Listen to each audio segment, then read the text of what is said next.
Good morning. Recording is not important because we'll just have it for, I guess, our church page or something, something like that. So, we were talking with Pastor about that this wonderful man class started Exodus. And I said, when you will come to chapters 25 to 31, probably you let me know. I can shrink it into one presentation and people will not be bored with parts of Tabernacle and stuff like that. Because as far as I know, my experience was, this is one of the, for some reason, toughest parts for Western minds Bible readers. It's so many details into things we have no clue about, except that Professor Jones found that one piece of the Tabernacle in 1935, but then it was stolen again, and it's now in some secret facility of U.S. Army. The Ark and all of this kind of documentary. All of you have seen that probably.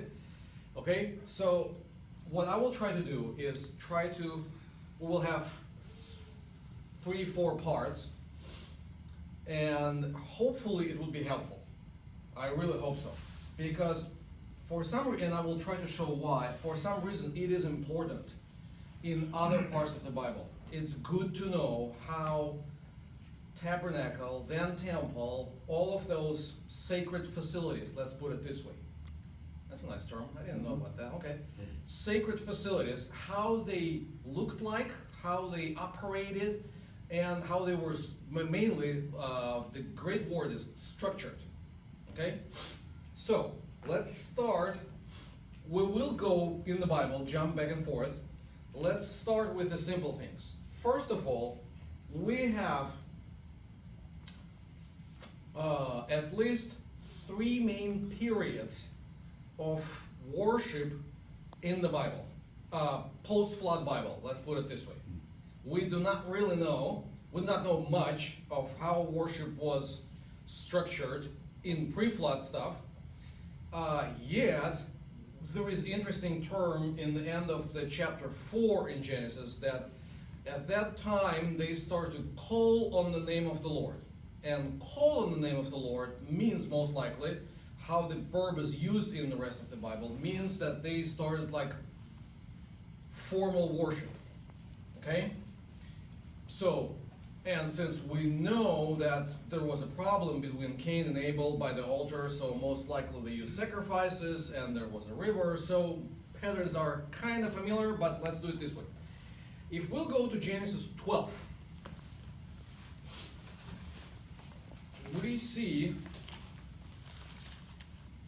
it's very interesting. It's very interesting. While you open it up, small historical context. We have a guy named Abram, okay? He is from, okay?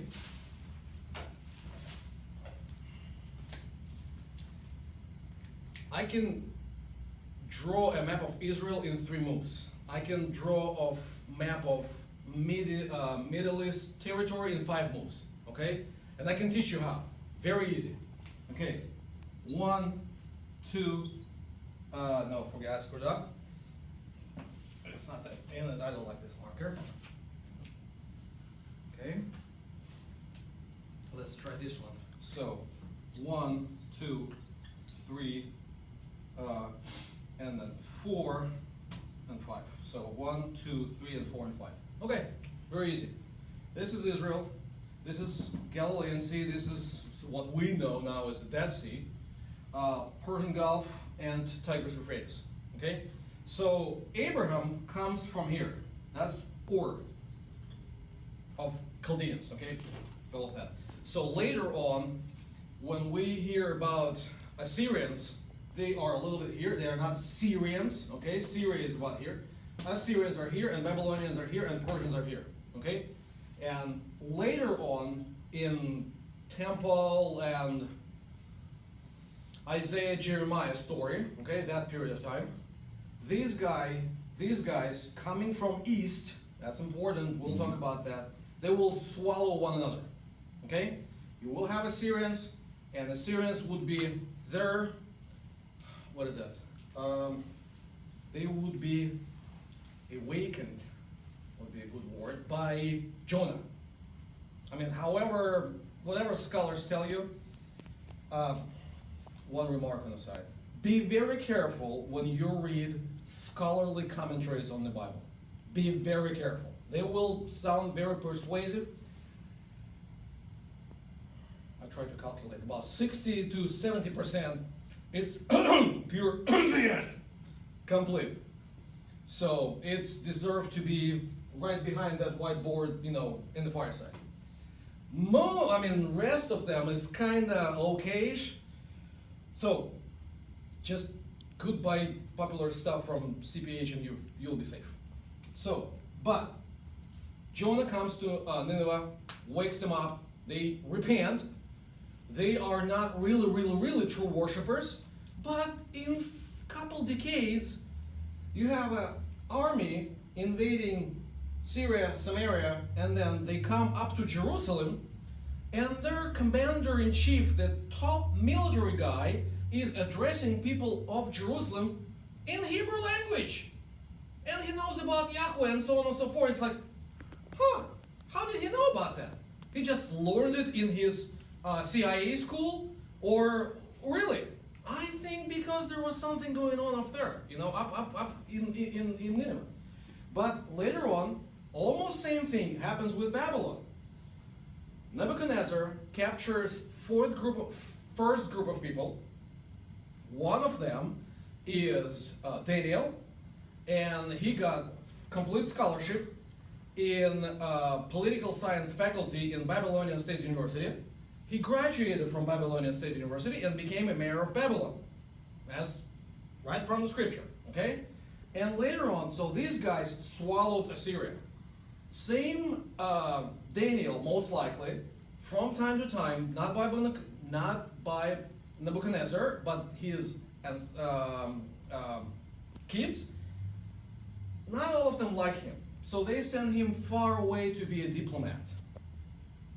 Where? To Persia. So that guy influenced Cyrus. So then Cyrus comes from the east and swallows Babylon. So it's very easy. But coming back, Abraham, Genesis 12. He comes from Ur. First he comes to Haran. Okay, and then he comes here.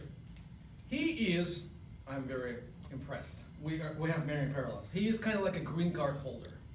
He is not a citizen of this territory. Now think, guy is not a citizen here. He is a more or less allowed permanent resident. He is not an illegal immigrant, you know. So he doesn't have to be chased over, you know, behind the whatever wall will be built or will not be built. That's a different story. Okay? He comes here, what he does. I mean, really, with his hands. Let's look. 12. What he really, I mean, he worships the Lord. Yes. You can do it in your heart. What he does. Let's see. Verse 7. Lord appeared to Abram and said, to your descendants I will give the land. So he, Abram, built an altar there to the Lord, who appeared to him. 8. Then he proceeded from there to the mountain on the east of Bethel, and pitched a tent between Bethel on the west and Ai on the east, and there he built an altar to the Lord, and called upon the name of the Lord.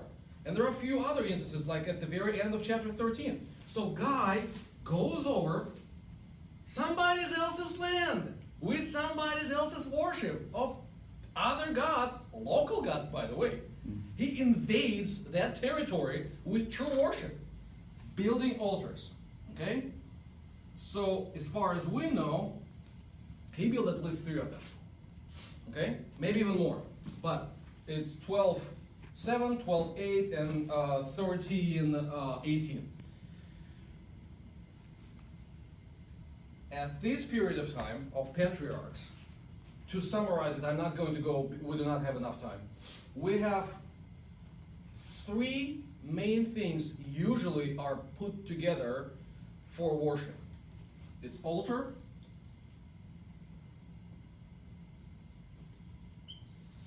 okay, well, or some kind of either stream or sometimes artificial well, dig the well.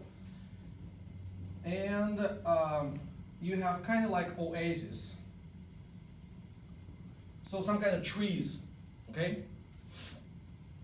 Interestingly enough, that's basically almost the same thing what we would find if we would be reading carefully in Genesis 2 and 3. Okay? We have a river going through the garden, so we have water going through the garden. Okay? And theoretically, we do not need altar yet, because there is no death in our sense yet. There was a fellowship. That gives us an idea what altar does. Altars creates fellowship between people, between parties, worshiping parties, let's put it this way. Even later in the Bible, it's used not only to connect humans and divine, it also creates connection between humans and humans. If you would go sometime later on into book of Joshua, almost at the very, very end, we remember that 2.5 tribes were left behind, or actually they left behind themselves. They decided to stay on this side of Jordan, and that's why it's called Trans-Jordan, on other side of Jordan. And these guys, to create unity among tribes, build an altar right here on the border.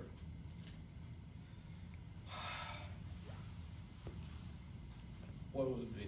9. It's actually 10.5 tribes who lived here got, let's put it polite, disappointed with that altar because there should be only one worship center. And they got almost into war with them. These guys explained, no, we're building an altar to make a connection between us and you, so your descendants would not forget about us, and that brings unity. Okay? So that's one thing. So we have altar, some kind of water thing, water device, and trees. That's one period. Then we have another period, the period of Exodus, and it goes from Exodus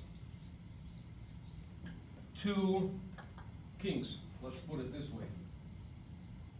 Before, or so mainly David and Solomon. Okay? During that period, we have Tabernacle. Tabernacle is, if you read scholarly literature, it's a fun term, portable shrine. So like, okay. I like that, it's a portable, worship facility, So that's mainly what we're going to talk about, because Exodus from 25 to 31 talks about tabernacle, okay? We will see those three things, same altar and water and trees, and I'll try to point it out. Then we have another period which is important to just identify as a period from Kings, so basically after Solomon, till Jesus, or to be precise, till 70, let's put AD for now. That's, the thing is temple.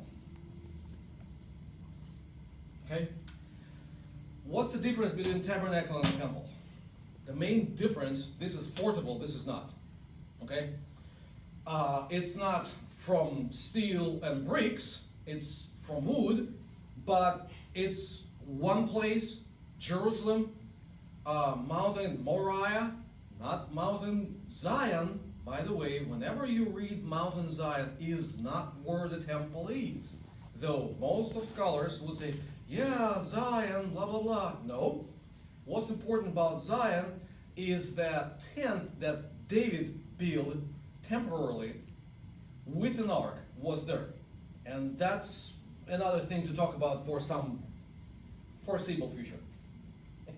So, we see Jesus in the temple area. By the time of Jesus, depending on what archaeology you read or whom do you trust, it's from territory is from 12 to 20, we call them hectares, you probably, so, acres, I guess.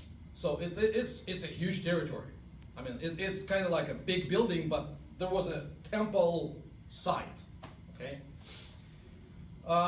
What now is in Jerusalem is not really the wall of the temple. It's kind of like a wall of the foundation, okay? Nice to pray there, I guess. Never tried. Hopefully someday I will try. But people say it's really releasing emotions. I guess they have some connection to the place. I'm not going to go into that mystical stuff. So, we have 3 periods. We have first period of patriarchs, when we have multiple places all over the land.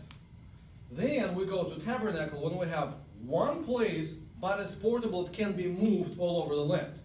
Because the Tabernacle ended up not in Jerusalem, not even close to Jerusalem, it was in Shiloh, kind of like in the middle of the land, okay? Where half of the tribes are here, half of the tribes will be here.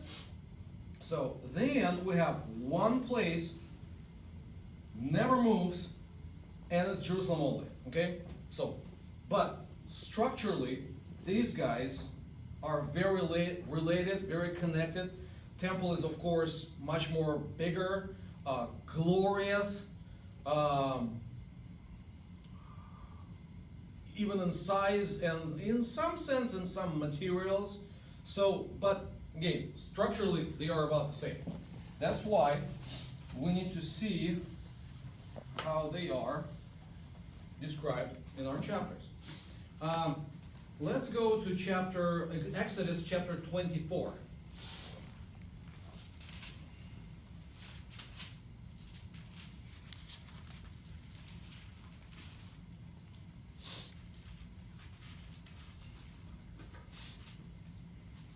It's very interesting to see how everything is like put together. Exodus 24. In Exodus 24, we have a story.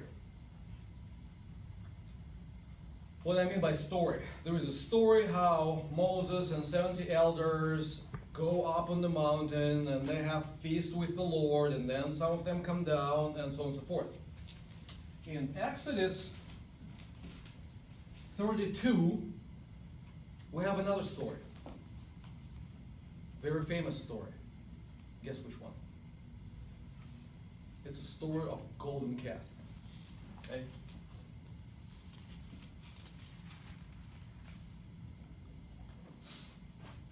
So in between, we have a description of the tabernacle. That's why we know that's one block. Okay? It is not simply because there is a story before and a story after. In this passage, we have 7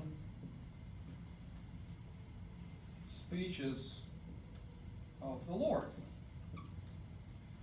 Okay? 7. Okay?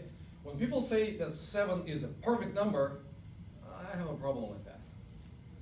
Because the Bible never says it's perfect. Because there are no other numbers who are less perfect or more perfect than 7. You know, what I would try to relate to is 7 is connected to 7 days of creation.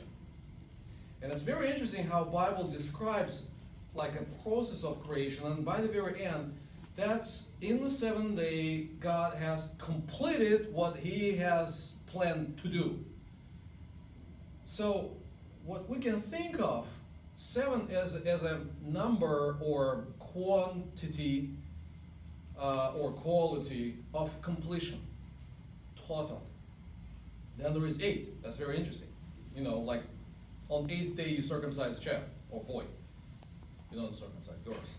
I mean, they belong to the Lord anyhow. I mean, it doesn't matter. So, but boy, so it's 7 plus 1. Okay, so 8 in the Bible is not 4 plus 4. It's not 6 plus 2. It's always 7 plus 1. Why? Because you have one cycle and new beginning. Okay, same with 15. Why do we celebrate Passover on 15th of Nisan? Because we have one cycle, another cycle, and new beginning. Okay, so it's like a beginning of new 3rd cycle. Okay, But 7 speeches. How do we know? Because it says, and Lord said to Moses. Okay? 25:1, for example. Okay? Then, okay. First of all, you can cross out then. There is no then. It's just Lord spoke to Moses. And that speech is pretty long. It goes very, very far to chapter 30, when in verse 11 we found another one. The Lord also spoke to Moses, saying. Then we have 30:17. Then we have 30:22. Then we have 30:34. Then we have 31:1. And the last one is 31:12. Interestingly enough, they are thematically connected to 7 days of creation. One of most obvious examples is the last speech. If you are in 31, in 31:12,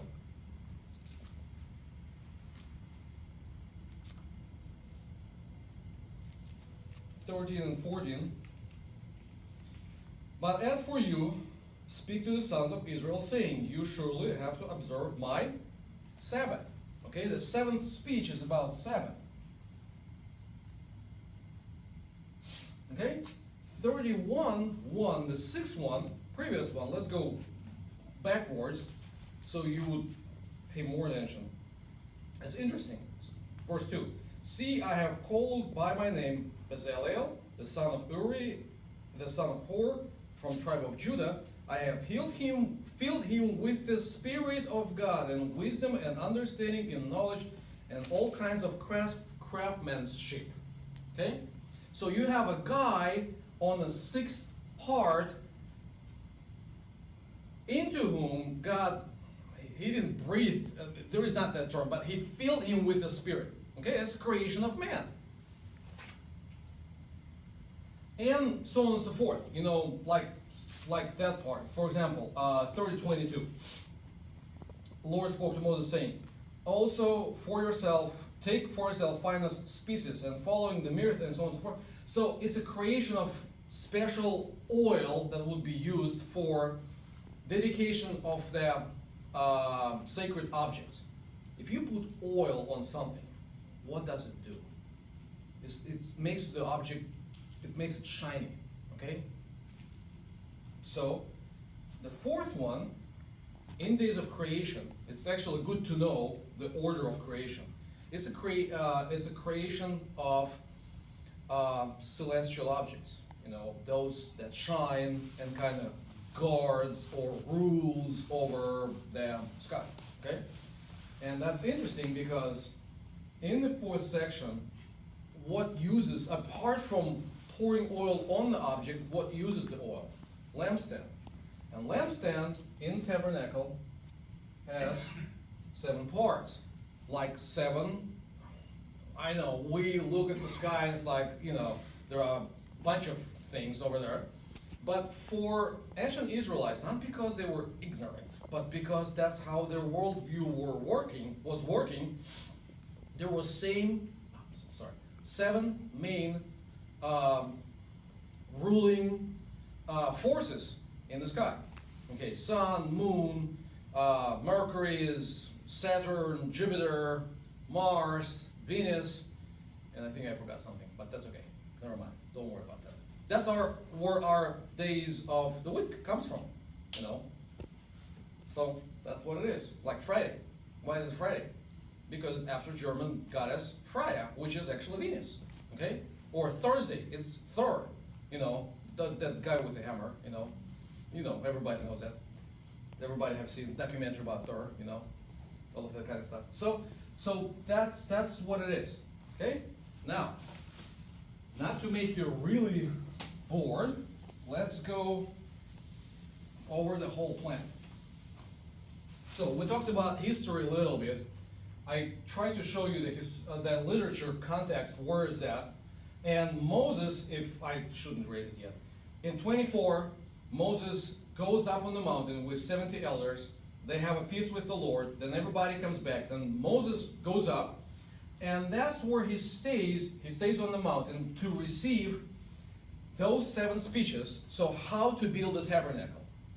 At the very same time, and he was on the mountain for about 40 days. Okay? At the very same time, it took them a little while. Of course, they probably were like, oh yeah, he's on the mountain, it's really cool, he will bring us some even more good news, whatever they thought. At the very same time, a little bit later, they kind of got bored to wait for him. And that's why we have a story of golden calf. Because by the time Lord finished releasing those 7 speeches, they came to Aaron and said, we don't know what happened with that man, Moses. They didn't even call him your brother. So they kind of set him aside. You are a good guy, and this Moses guy, it's like he's weird, We don't want to be with him. So please, make us God so he will lead us. Okay, seriously, if you think about that, what they said, it's ridiculous. How can you make something with your hands, however that is, elaborate it is, that it will really lead you into something? I mean, it's your creation. You're gonna rule over that. But, there is an interesting, funny Talmudic story that they brought all the gold, blah, blah, blah, all of this kind of stuff. Actually, man brought their earrings. That's funny. That's why normal Christian men don't do earrings. That's what my son doesn't understand still. But, okay, fine. So they brought him earrings and a bunch of other stuff. Aaron poured it into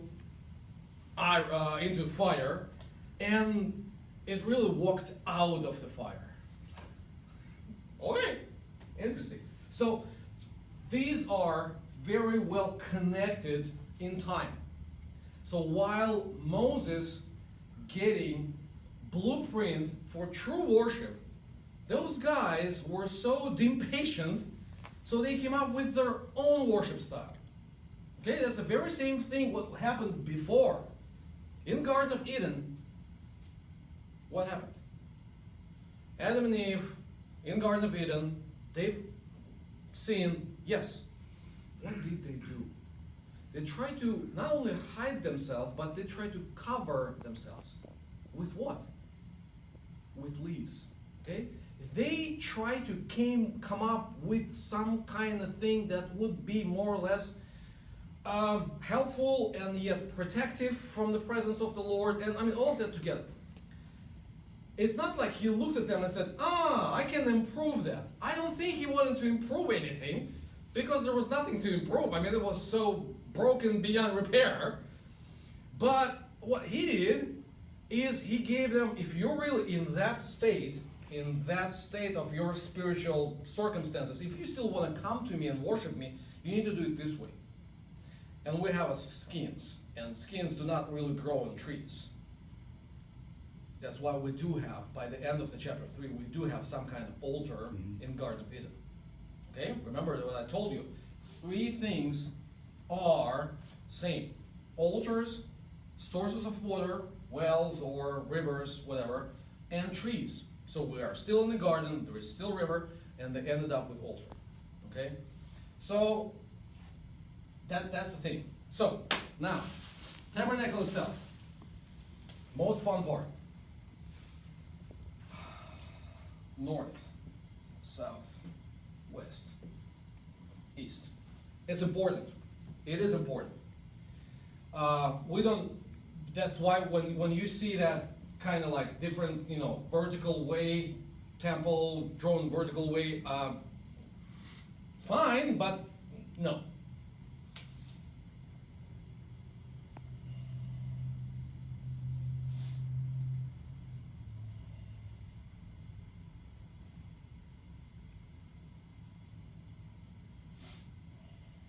So let me just draw it,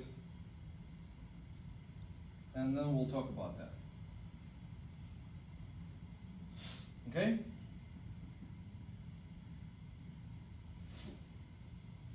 Something like that. So,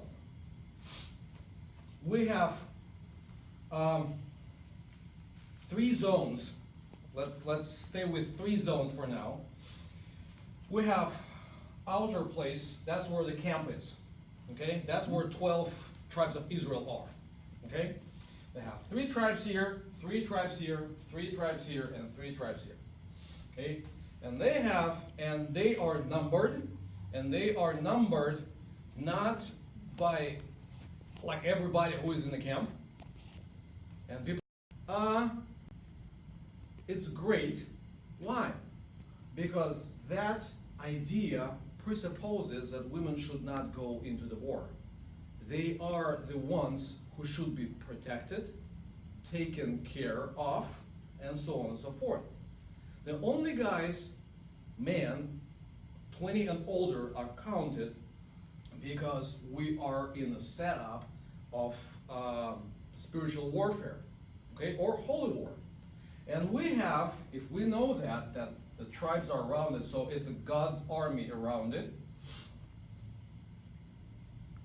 In the center, we have a headquarters, okay? That's where the chief commander or commander-in-chief is, right here, okay? So that's one area. Then we have a court or tabernacle, I don't know, yard, court, okay?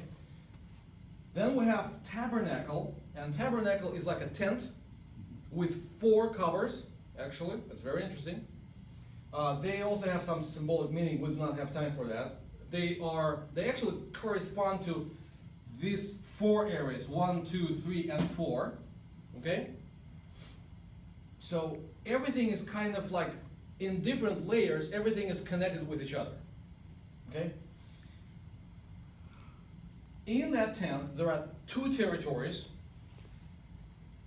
holy place and holy of holies, okay? Holy place is 20 cubits by 10 cubits, okay? So it's not really huge thing, because cubit is about, it's half a meter, so what about that, okay? So if you think about 20 of that, it's like 10 meters, which is what 30 feet, roughly? 30 by 15. What? About 30 by 15. Yeah, so it's 30 feet by 15. It's not really, we probably could fit it here, reasonably. So it's not like a gigantic thing. It's pretty normal. Holy of holiest is 10 feet. And the cool thing about that, it is also 10 feet high. Not 10 feet, I'm sorry. 10 cubits high. Yeah, so it's, so it would be, yeah, well, like probably up to our ceiling. Roughly. Okay? Why it is important? If you have 10 by 10 by 10, what is that? It's a perfect cube. It's a cube, okay? In Scripture, unlike in Greek literature, it is only God who can make things straight, okay? And have perfect angles, okay? That's why when angel of judgment comes through the temple in Ezekiel, he has that, what is that, like a measuring rod, or how we call it, yeah?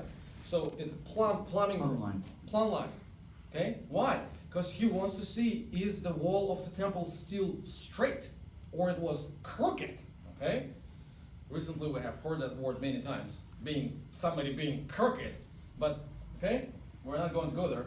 So in Scripture, perfect, symmetrical, straight things are from the Lord. With few exceptions, we'll come to that. That's a water vessel. Like in Greek theology or mythology or philosophy, whatever, perfect thing is round. It's like everything is sphere. Okay, not in the Bible. Okay, actually everything round. Most of the things that are round, even if they are perfect, are connected with other nations. They are these guys. We are straight guys, and that's something else over there. So, holy place is perfect but stretched. Okay?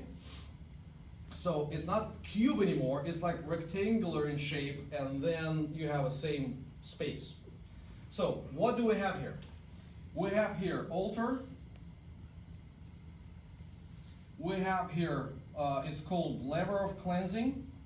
So it's a water vessel. Okay, interesting.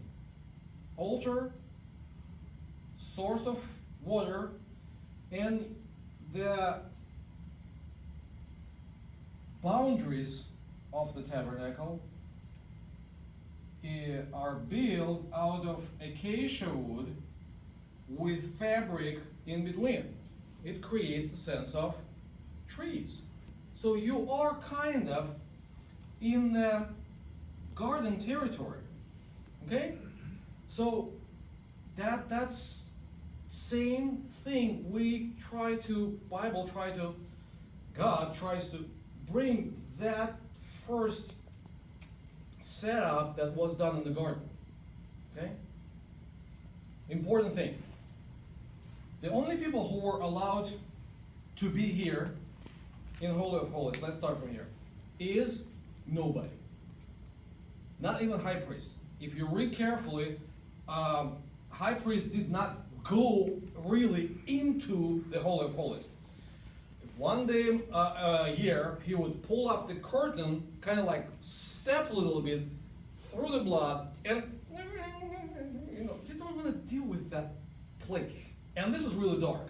It has no light inside at all. It's just really dark. Nobody knows what's going on. You have some light here, and priests in their wonderful white, mostly white, and kind of like a shiny garments, like angelic figures, would fly around that. Okay? Levites and regular lay worshippers were allowed to be here. And not as a crowd, you kind of go like maybe one by one or family by family, so it's not like first of all, it's not a huge territory. When they would gather at the tabernacle, it means that everybody would come like over here, or representatives would come over here, and everything would be there. Same thing later would be at the temple. Nobody but priests would be allowed into the holy place. And again, nobody would be allowed into the Holy of Holies. Okay? Even if, for whatever pious reasons, any layman would want to say, oh, they open the curtain and he sees, oh, there is a problem with the table. Something is wrong. I can go and fix it. As soon as he tries to come over, there were good guys, kind of like a spiritual Navy SEALs, stationed all over here, and they were called Levites. And the only one thing they would have in their hands is spear. So it's like M.th, boom, that's it. No discussion why. Later we can have investigation and maybe it was right. Maybe unfortunately it was not really right, but irrelevant. Nobody from laity, even Levites included, should not come into the holy place. Period. Okay? There are boundaries. There are levels where you can go to. Okay? So, outside we have altar, laver of cleansing, and trees. Okay? Inside we have a table with bread. 12 pieces of bread, and different people draw it differently. Some say it was like that.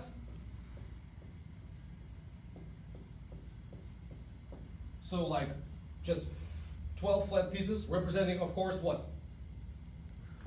12 tribes of Israel, okay? Or some people say, no. It was a table, and it was, okay, there were like 12 steps. I mean, probably it was important for those guys. For our purposes, I don't see any difference, okay? I would not waste my life to meditate how it really was, okay? We don't know.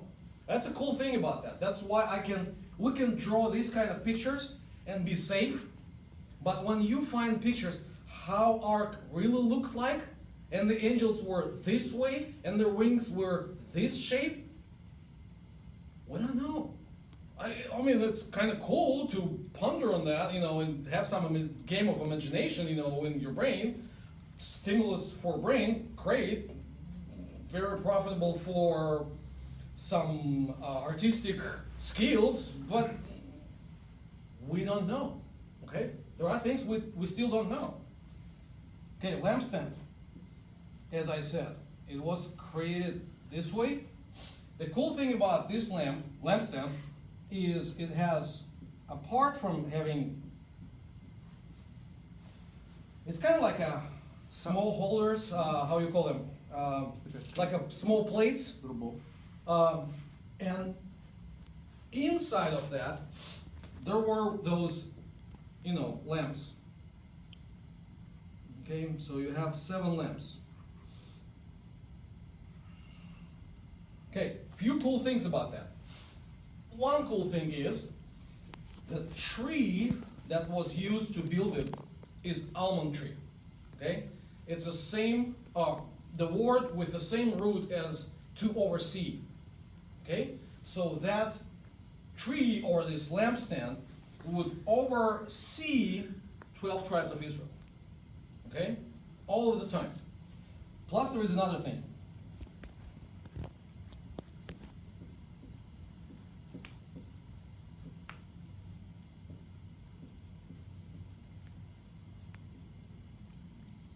I think it's this way. 1, 2, 3, 1, 2, 3. So it's 9, 9, 18, 19, 20, 21. There probably should be somewhere over here. One more. Okay, whatever. What I want to say is there was 22 blossom like a flowers on that thing. Why it is important is 22? Because there are 22 letters in Hebrew alphabet. Okay, so that tree was not, or that lampstand was not simply a mystical overseer over Israel, but it would oversee with a visual representation of the Lord's alphabet, Lord's word. Okay, that's important. It was guarded. It was guarding Israel up against the word. So if Israel followed the word, everybody cool and happy, fair and square. If not, there's a judgment, and will come. One important example we would find in Jeremiah chapter 1, I think it's verse 18 or something like that. Very, very, okay, Jeremiah is a priest, or he is from priestly family, let's put it this way. And we know it pretty well. And God tells him, where is that?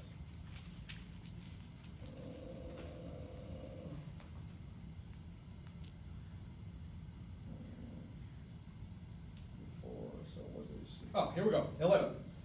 The word of the Lord came upon me, saying, what do you see, Jeremiah? And I see a rod of almond tree.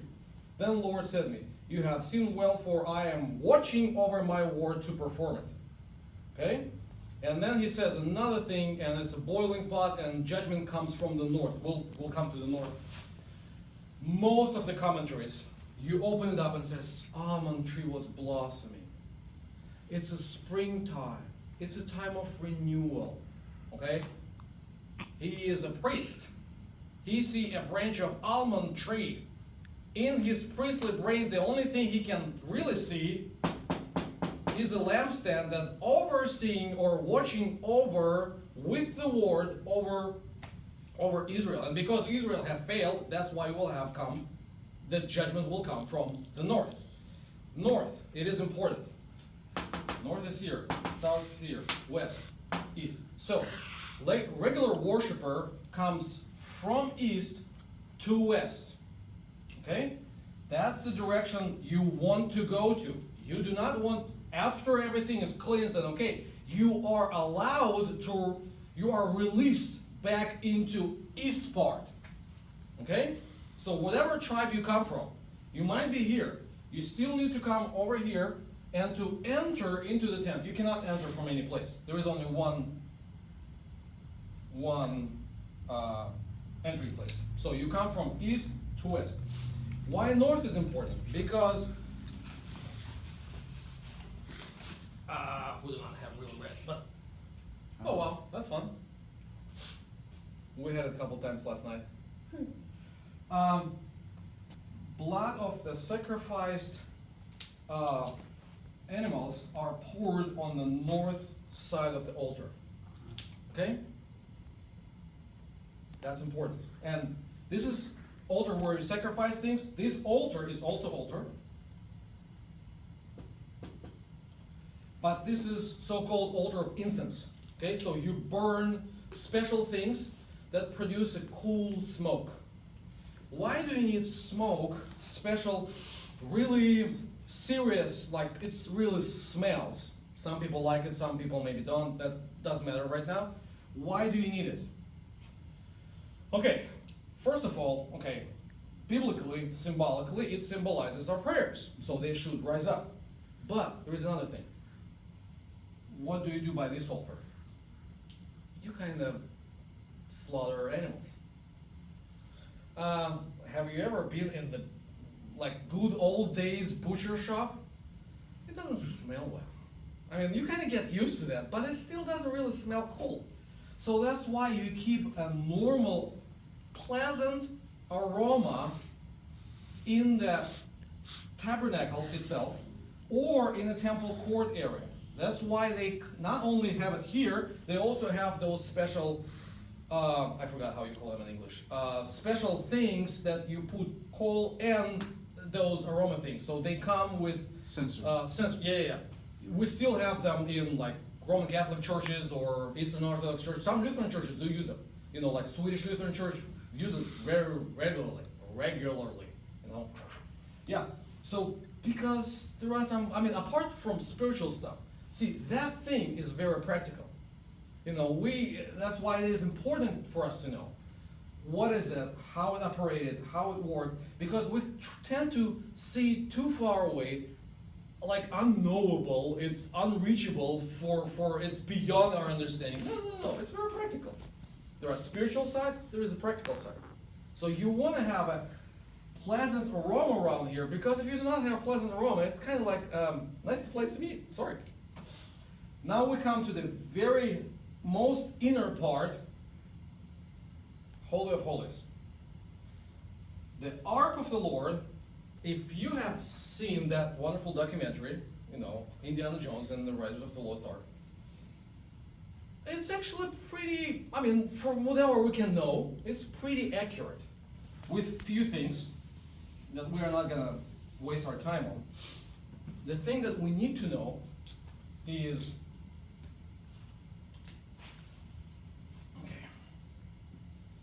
it was a chest with the lid. Oh, let there be light. So whatever things were here.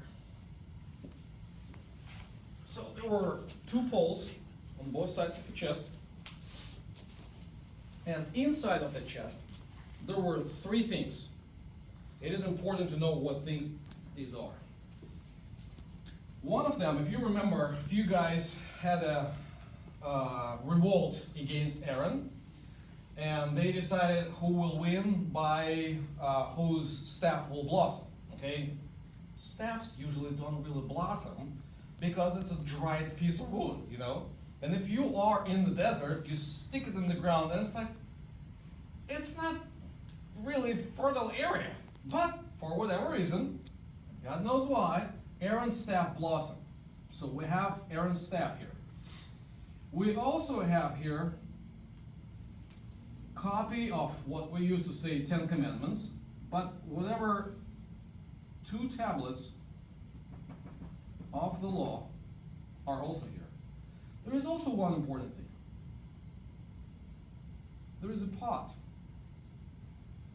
And manna is in that thing. So,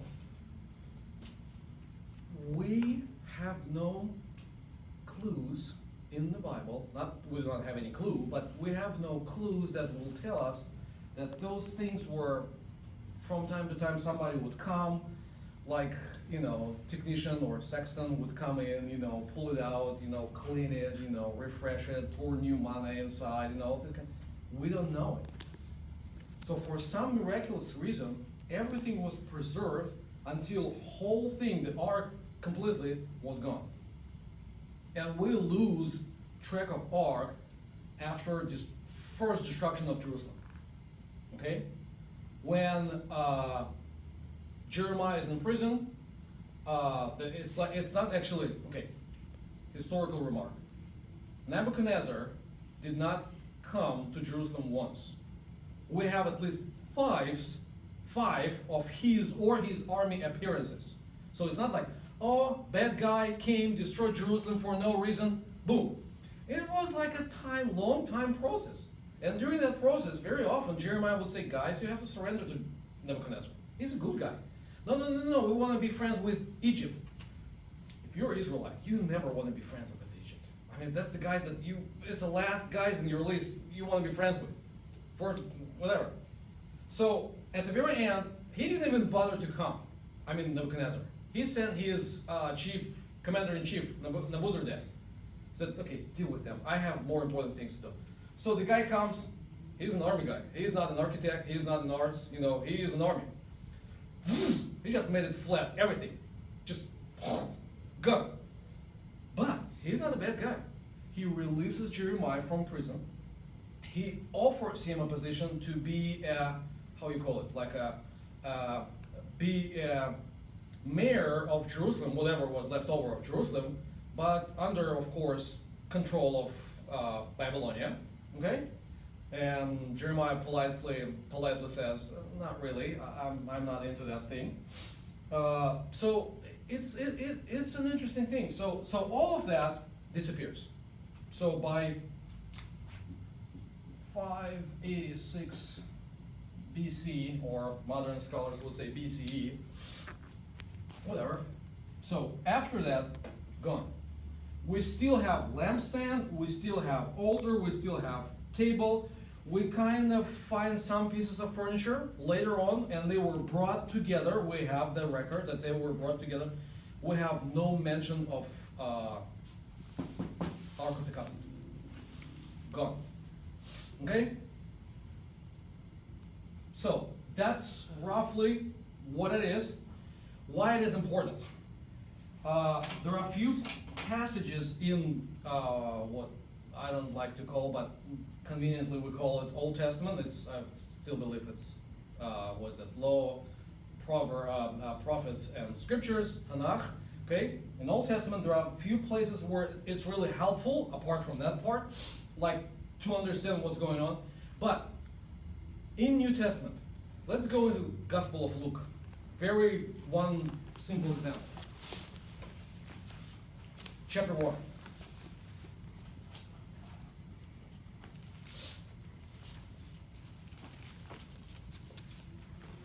In chapter 1,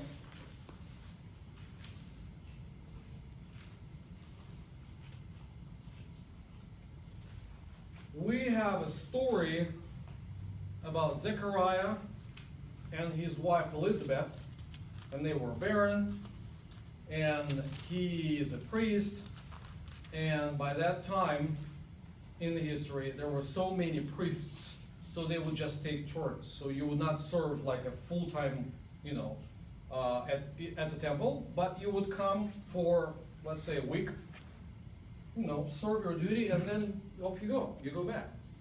That's why most of the priests had their own businesses. They would have something else to do. Zechariah comes in his term, comes to the temple, he serves at the temple, and now look. Verse 11.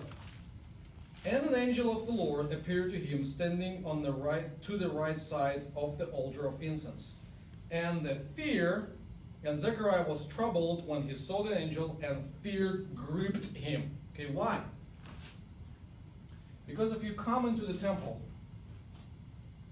you pass the altar, It was not laver of cleansing anymore, it was like a bronze, I mean, it's a huge bronze sea. You go into the holy place, you come to this altar, and the angel appears to you on the north, right side. Of course you're gonna be troubled, because that's the side of judgment. I just told you, you know? It's like, what have I done wrong? And he brings him good news, yes, but because of his mistrust, you know, that's the thing, okay? One more place, very interesting, just occurred to me a few days ago when I was thinking about that, is, okay, let's put it this way. Gospel of Matthew, very important. In Gospel of Matthew, we have 5 main, it's called usually some scholarly word, discourses, okay? 5 main speeches, 5 main sermons of the Lord. First of the sermon of the Lord is what we know as a Sermon on the Mount, from chapter 5, chapter 7. And in that place, we have 9 Beatitudes, like 10 Commandments. So in a sense, Jesus is portrayed as new Moses, as the improved Moses, or better, I mean, however you want to say it. So, and he gives overview of the law, and you have heard that, but I tell you these, and things like that. In the middle of that, it's very interesting. In the middle of that, there is a passage about prayer. Okay? Let's go there. Matthew chapter 6.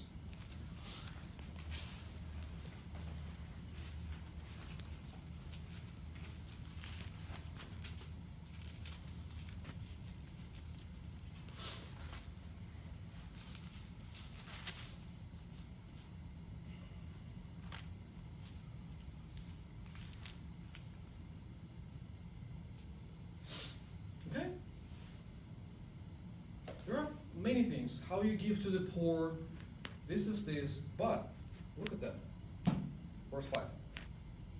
When you pray, you are not to be like the hypocrites, for they love to stand and pray in the synagogues and on the street corners, so that they may be seen by men.